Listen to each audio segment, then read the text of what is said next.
So పసిపిల్లలకు ఉన్నటువంటి ఒక మనస్తత్వం ఏంటో చెప్పమంటారా?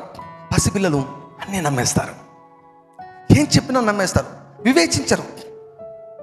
భయపడతారు, బూచోడు వస్తున్నా అంటే భయపడతారు. They don't have reasoning. దాన్ని వ్యతిరేకించడానికి వారి దగ్గర ఏం స్టఫ్ ఉండదు. పసిపిల్లలు సులభంగా నమ్మేస్తారు, సులభంగా డీవియేట్ అయిపోతారు. వారు పోరాడడానికి వారి దగ్గర ఏమాత్రం కూడా శక్తి ఉండదు. ఇక్కడ చూడండి, మనం ఇక మీదట పసిపిల్లలమై ఉండి మనుషుల మాయోపాయముల చేతను మాయ చేసే వాళ్ళు ఉన్నారు, లోపల ఉపాయం పెట్టుకొని ఉన్నారు. ఇంకా పెడుతుండంట వంచనతో ఉన్నారు, ఇంకా ఏంటంటే తప్పు మార్గమునకు లాగే కుయుక్తితో ఉన్నారు. ఈ పదం కుయుక్తి, సర్పము తన కుయుక్తి చేత హవ్వను మోసపరిచినట్లు.